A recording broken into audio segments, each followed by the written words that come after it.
My mother passed away when I was really young, and I always encouraged my father to go out there, go find another lover, because I knew that he needed to share his emotions with someone. Well, he didn't. He finally found my new stepmother, but her son is a nightmare and he's making my life a living hell. And I'm going to tell you a story today about what he did. What would you do if your own family members tried to banish you so that they could satisfy their greed? In my case, it was my stepmother and brother, so I have to make it even. Before I update with present details, I want to briefly describe how things were in the past and how they are now. Hey, I'm Lucas, 26 years old and male, and I live with my father, George, who's been my only family ever since Mom passed away when I was 9, because he raised me single-handedly. Our lives were smooth in terms of finances, and we were already well off. My father was the best friend a son could get, and I knew Dad always shared everything with me, but as I grew up, I realized he did need someone as his companion in his life, who he could share his innermost feelings with. Even though I had great relations with my dad as a father, there have always been some boundaries that we've had, and then he was all alone. I sometimes suggested to my dad that he'd take some time off from being a full-time father, but he never took me seriously, thinking it might have been too late to experience this all over again the way he did for my mom. So once I reached high school, we finally got access to dating apps, and I introduced this to him and he got his hands on it. I encouraged him by setting him up with the best locations and outfits, also helped him with his skincare routine, and his grooming. I wanted him to have hope that it's never too late to bump into the right person. It was a rainy night when Dad brought someone along for a late-night dessert and a coffee. Her name was Sarah, and she was pretty, even with wrinkles. Her appearance was youthful and she dressed like her age, elegant yet fashionable. She was really friendly and extroverted when I met her. It was easy to get along with her, and Dad looked like a teenager around her. Before leaving, she invited me and Dad for dinner next week. Next week at dinner, I met her son Jake, who, by the way, is my age. She told me about how her husband and she separated when Jake was 7 years of age. Since then, he's lived with her, but the husband expired 5 years ago. She wanted to date but could not find a suitable match or a person who was an ideal father to his son. She expressed her gratitude for finding my dad as her life partner, with whom she could imagine herself getting old with. My dad was spontaneous without missing a beat and, fished out of the box from his pocket. It was a red velvet cushioned box with a safely tucked diamond ring inside of it. Dad was quicker than expected, and I guess it must be the effect of finding true love that a person does not have any confusion about making a lifetime commitment. I was genuinely happy for Dad when she was flaunting the ring. We soon discussed the wedding arrangements, and I was excited to welcome the new member of our family. My stepmother and brother, who could imagine, and family as a picture perfect for the first time. I ran errands helping Dad finalize the arrangements, and became groomsman for my dad, and was glad that this day had come, where he could have someone beside him to grow old with. We cheered him on and made a toast to the new beginnings of our lives. Mom and Dad went on the honeymoon, but I never had much interaction with my stepbrother Jake, as he left for his grandma's home for summer internships. We've completed high school and are waiting for our upcoming results to choose our majors. After a week, when stepmom and dad were back, I was already looking forward to opting for a course. But that required me to move to another country, and I thought of doing something that would not require me to shift overnight. But my mind changed eventually, all thanks to my stepmother and brother. The picture-perfect family turned out to be just a pretense. One morning, when I came down to the breakfast table, I found Jake sitting in my spot. I told him, "Hey man, shift over to the other side. It was my spot." But he denied, saying that I should sit somewhere else for a change. Well, I didn't want to sit somewhere else, but I didn't want to fight over something so petty. So, I thought of coming down earlier to get my seats, and I did exactly as I thought the next morning, but things turned a little weird when he tried to push me away from the seat, which I had already taken. This time I refused to get up, but Jake started heating things up. I complained to Dad when he showed up, and he seemed in a dilemma, then said that he expects me to be wiser than this, reminding me of my age, which was 17 at the time, as I had passed high school. It doesn't suit me to be dragging him into such petty things. Well, he seemed right, but I could not deny a pang of disappointment that I experienced, but it was just the beginning. That day, he called all of us to make an announcement that he thought of dividing his business and property equally, 50-50 among both of us, me and Jake. And Mom will get whatever percentage Jake wants to share with her apart from his 20% of his savings that he would name under her as her financial security. He would later give it some thought, and he just wanted to discuss what he had in mind for our share. But his mere piece of thought made a greater impact than, well, this in my later life, and was entirely unexpected. Because pushing me out of my seat actually escalated me to being pushed out of their lives and the families. Because one day Jake barged into my room and told me that he wanted to shift here instead since it was near the window and had the best view of the house.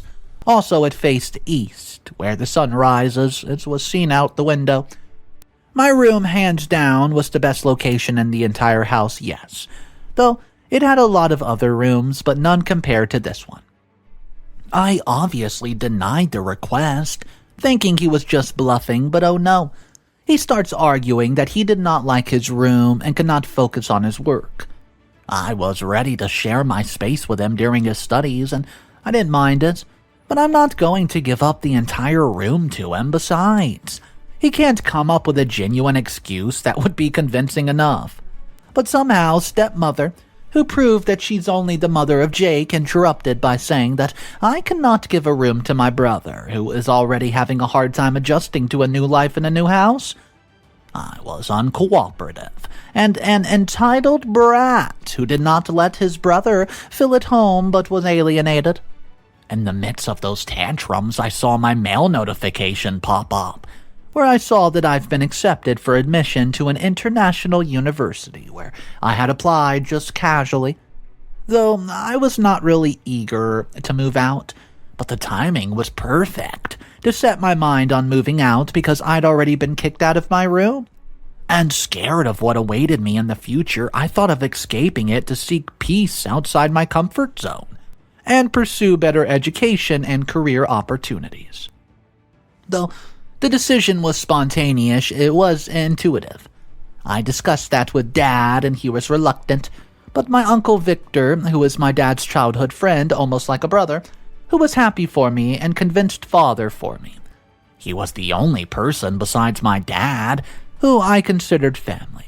He helped me with documentation and visas, and I was ready to begin my new phase in life, hoping this would turn out to be good. Update number 1. Hey guys, I've already familiarized you with how it began. Now I'm updating you with the present time. Hey, I'm writing this down after a week, and I don't know what to do next, so please suggest. I can't say that my life was smooth and comfortable when I left home. I was living in another country. Rather, it was hectic and exhausting, yet fulfilling and motivating. I was juggling my part-time job to manage my finances and perform well in my studies. I could ask for more money, but Dad had enough of it. But I refused to depend on him. After all, I want to be independent and self-made, just to make my dad proud of me. So I was successful in completing my degree and securing a well-paying job. But I could not understand how things went downhill in terms of my relationship with my father, as they seem a little off since I moved out. Dad hardly answered my phone calls or even replied to any of my messages. Most of the time, Sarah picks up and answers the phone. I hate talking to her, but I had no option but to ask her about Dad. 9 years later, we're here in the present.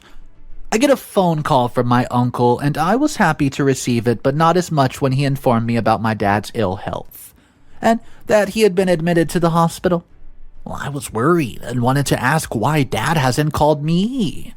It's already been over a year since he replied to my messages or phone calls, and Uncle was surprised to know, but, well, Dad had no idea.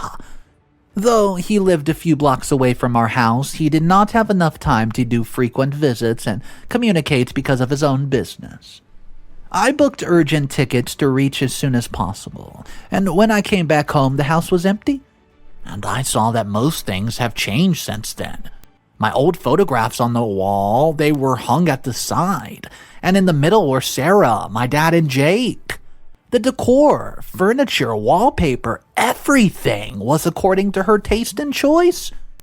I called Dad, and his phone was switched off as expected. Later, I found my stepmother. She was shocked and welcomed me coldly with a grimace. I asked her the same question, and she ignored me and was busy with her cooking. I waited for some time. Shortly after, I found a car stopped and my mom stepped outside, and I was glad to see my dad after so long. She escorted him inside, and he looked older, lost a bit of weight, and his wrinkles became deep, and he got a walking stick to support him as his legs were partially functional. I wanted to greet him, but she pushed me aside to make way for him. Dad saw me and he looked happy to see me, but I did not understand what held him back from greeting me heartily. After some time, Jake arrived at the hall and he was upstairs and he greeted Dad, making space for him to be comfortable, and he had grown tall. Looking at all three of them, I was glad that, though stepmom and brother didn't like me, they took great care of Dad while I was away all those years at college. We were having lunch, and thankfully she served me fair amount of food in my dad's presence. Otherwise, she did not even have me eat enough to satiate my hunger. But the meal was served along with tantrums, and that's why I bothered to come back here today, to you guys. I was just selfish. I left the entire country in the name of leaving my room for my brother. Or I hated adjusting, and well, along with them, because I did not have enough time for them to last fulfill my dad's dream of letting a family be complete and together for once. Thankfully, Dad rescued me at last, saying, "Let me have my meal in peace and give me some rest." After lunch, Mom left with Jake to buy some medication for Dad, and Jake later left the office. He was handling Dad's family business after completing his MBA. I was lucky to have alone time with Dad just to know how he is, how he became ill, etc. After looking at Dad's condition, I did not want to leave him, not for another second, but rather settle back home. So I chose not to complain to him about not answering the phone calls, but start on a good note, that I wanted to come back for good and handle his business responsibilities, and get his acceptance of being productive and helpful. I knew he still had a soft spot for me, though I didn't know what had made him so distant from me. He was convinced and wanted to give me a chance to trust him. So, he handed over some files, saying that they were important for our company's upcoming project because our company is already going through a rough spot.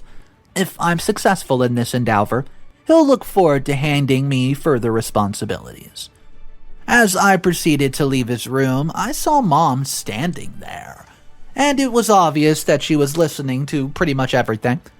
Dad, upon seeing her, informed her that he wanted me to go to his office, and Jake would assist me on this.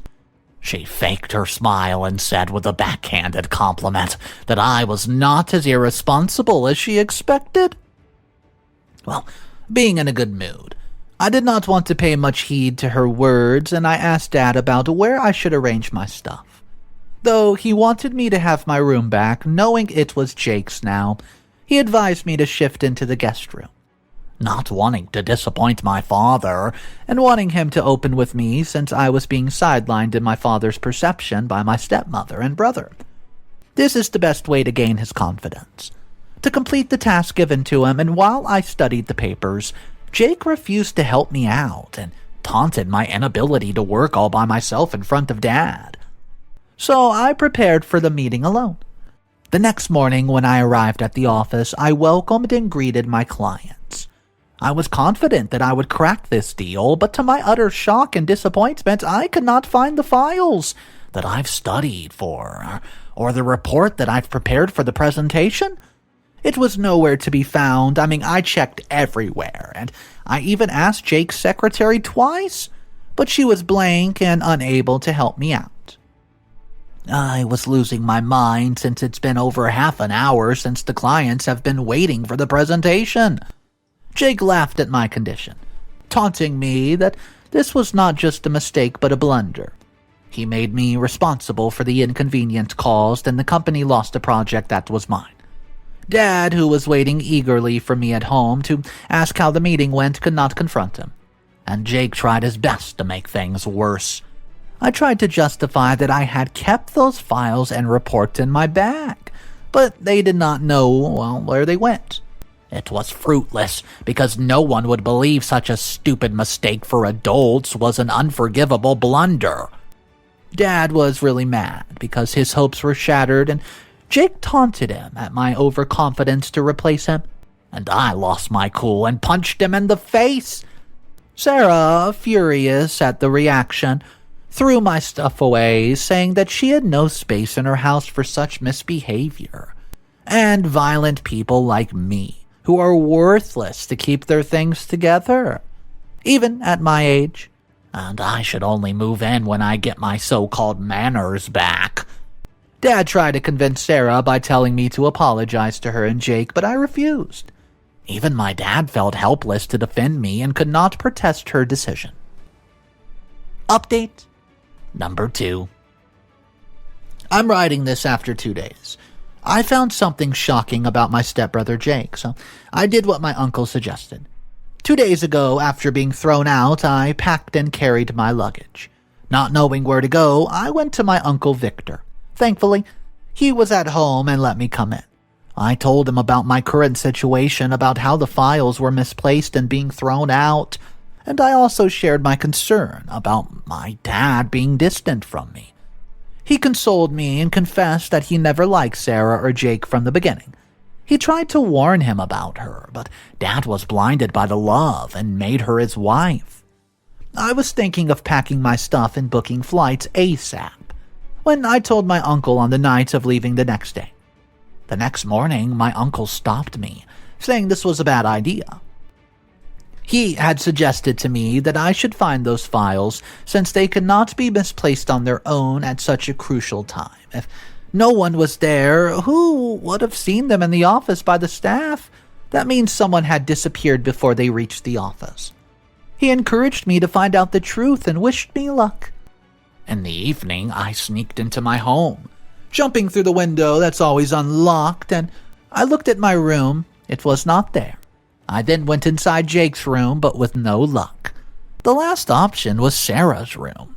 I opened up her cupboard, and I found my papers laying right there, right in front.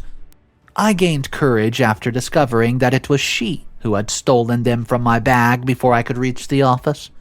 With the files with me, I did not need to hide anymore. I stepped into the hall and found Sarah and Dad were having their evening tea when I eavesdropped on her conversation. And I found my answers when she fabricated the lies about how I never contacted Dad. She always called me to talk to him, but I refused to talk and hung up on her. She always texted me on behalf of Dad to convince me to talk to him, but it was rather the other way around. I discovered that she had taken my dad's number, and all my calls went to her, not my father, because I never had his number, and whenever Dad tried to reach me, she was the one who blocked my number on his mobile phone. I interrupted in between, saying that she never let me call my dad. Dad, surprised to see me, instantly changed the topic by asking how I dared to come back. Well, I showed up with the file and asked her how she got it when it was handed down to me. Sarah seemed baffled, but she popped out a lie, saying that she found them lying under the table when I had already left, and she told Jake about it, but since he was getting late for the meeting, he left. And now he must have forgotten to take them back, because yesterday evening he had already left for the business trip.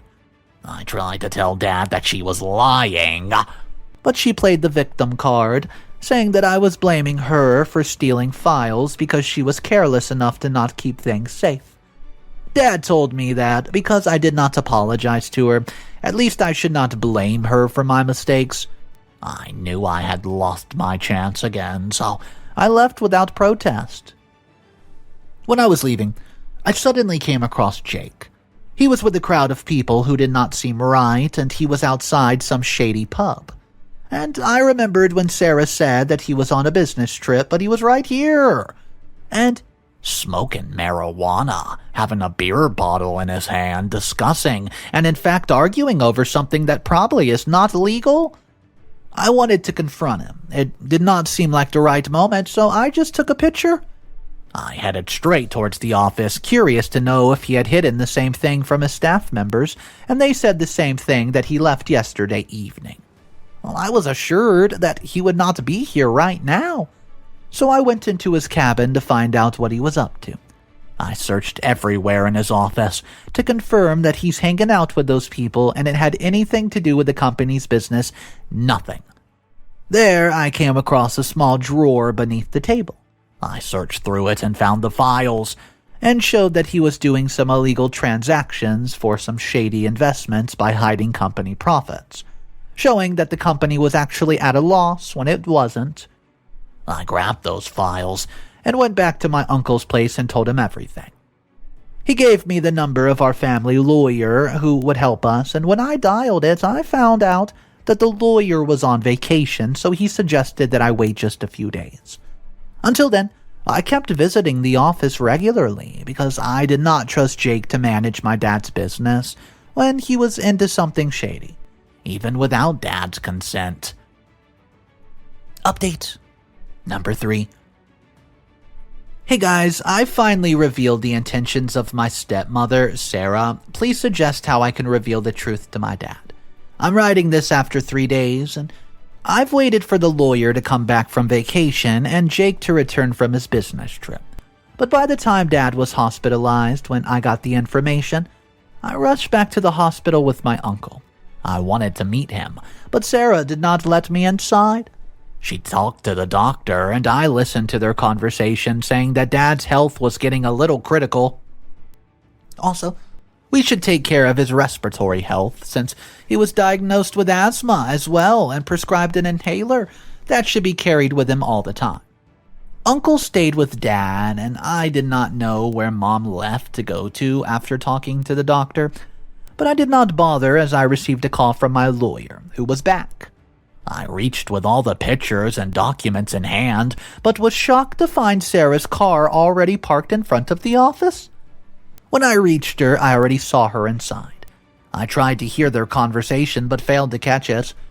I hid behind her when she left, and I bombarded the lawyer with absolutely a million questions. What was she doing here? Why did she come to see him? Etc. The lawyer calmed me down and first asked about my concerns about the visit. I told him that Dad's business loss was due to profits made in hidden, illegal transactions done by Jake, who lied about being on a business trip, but was found with some dangerous, shady people at some shady bar. I handed over the files to him and said that he was still not back, and I wanted to file a case against him for his illegal misdeeds. But before agreeing to that, the lawyer informed me about the reason for Sarah's visit. Looking into my dad's condition, his respiratory system was failing and getting fragile since he had become dependent on inhalers, and his legs were partially functioning. Sarah was losing her patience, and she wanted to talk about the will that Dad had announced years ago to divide it equally. She wanted the will to be made by naming the entire shares under her and Jake, because she knew that Dad has a soft spot for me and will never exclude me from his shares. She promised to pay the hefty amount in return to the lawyer so that she can get rid of Dad. But since the lawyer was no one else but my uncle's brother, he did not agree to take up her case right away, but only to give her assurance and informed her about his next appointment, which is in a week. I finally discovered the true intent behind Sarah and Jake's actions, and their hatred towards me. And for that, my stepmother and brother tried to defame me in front of my father, so he would name his entire business to them and portray me as irresponsible and indifferent son who left his own father. She wanted me to be our dad's side so she could manipulate him against me and take advantage of our mutual hatred. She had tried to cut off all possible sources of communication to let, misunderstandings and grudges breed. But she failed to recognize that Dad has never hated me and never will. They both targeted my only family member, my dad. I always thought she loved my dad, even though she hated me, so I was okay with all her hatred and tantrums, but she's waiting for my dad to leave her life, and she could have the entire fortune for herself and Jake. Furious, I told the lawyer to hold Sarah's appointment until I could come up with a plan, because I did not want even a single penny of my father's hard-earned money to go to her or her son Jake. Update number 4. Hey guys, I came up with a foolproof plan with all evidence, all thanks to my uncle and his family lawyer, or I would not have been able to pull it off. After about 3 days, I waited for Dad to get better, and I discussed everything with my uncle, and he agreed to tell Dad everything whenever he got the chance, and I knew he was the only person who could make things right at this moment. When Dad got better, he was soon about to get discharged. The next morning, Jake was back from his trip, and it was the right time for Uncle to send Sarah home, telling her that she could get some rest for a while and attend to Jake. He would stay at night with him, and she thanked him and left, faking concerns for Dad and Uncle. Uncle had a talk with Dad, and Dad was shattered and heartbroken. And I showed him all the files that Jake has been doing illegal transactions and pictures of him at the shady place with some people. Not only that, I showed all the emails and messages that I had sent for years to Dad and did not get any replies from. He was heartbroken to discover the intentions of his wife and how she had manipulated him. I told my dad I did not want to even have a single penny to belong to her. She went to the lawyer to get the entire will under her and Jake's name, and Dad said I was being too harsh. Well, I made a bet with Dad that we would present her with a fake will, and if they did not reveal their true selves, I would agree to share my 20% with them. We handed over the fake will to Dad and stayed with him, hiding from their sight to know their reaction. My uncle, lawyer, and all, we reached the house and waited for the show to begin. My dad carried the act and brought both Sarah and Jake to the table and showed them his will. Sarah was taken back by reading the will, and Jake took it from her hand, discovering that he had named his entire property under my name. Enraged, he tore it into pieces and grabbed Dad by the throat, and he started choking him. Sarah took the inhaler from Dad's pocket and gave a fresh piece of paper with a pen. Dad was coughing vigorously, and she gave him an ultimatum to make a will of giving the entire share of his property under their name, or she would refuse to hand him back his inhaler. Wanting to beat Jake badly for misbehaving with Dad, "Uncle, you held me tightly and let the lawyer record the evidence." When the lawyer did his job, he released me, and I straight away punched him so hard, making his nose bleed. And Uncle snatched the inhaler from Sarah to give it back to Dad. The lawyer and the witness stand right behind them called the cops to catch them red-handed on the charge of, attempted murder. Final update, present time. Finally, a little update for you guys. Dad divorced Sarah, right? Filed a case against Jake and handed over the entire shares to me. Also, my uncle took a 30% stake in our company and became a member of the board of directors. And we hired our family lawyer into our company, paying him a handsome salary, and I moved in with my father. Currently, Jake and my stepmother are charged with fraud and money embezzlement, but the sentence of punishment has yet to be declared. I just want to thank you guys. I know this was a long story. You guys have been very helpful to me throughout the entire process, not only by providing advice, but also by comforting me through your nice comments. Bye-bye. It's going to be my final post, as I might get very busy with business and studies. So long. So the craziest part about this story to me is at the very, very end. When the fake will is presented to the stepmother and her son, just imagine if they would have just knew somehow that all they had to do was pretend it was okay. And OP's father would have been like, see, I told you so, they're not bad people, and they would have got the inheritance. Guys, that would have been insane. But luckily, vengeance was served, and OP got to prove to her father what type of people were in their lives. I do want to hear from you guys, though, what exactly you thought about this story. Say, for instance, you were in OP's position and you have to handle it. What do? Do you go the same route? And I do want to say thank goodness for the uncle of the story, who seemed like he was the only one who believed OP throughout this whole thing. Guys, my name's Mr. Reddito. I narrate stories every single day. I hope you enjoyed today's video. If you want daily videos, all you gotta do is hit that subscribe button. Also, know about the channel that I just released, Mr. Reddito's Revenge channel. It already has over 100 videos. You can find it in the description below. Go check out that channel for more daily videos as well. I'll see you guys tomorrow, and remember, it's cool to be kind. See ya!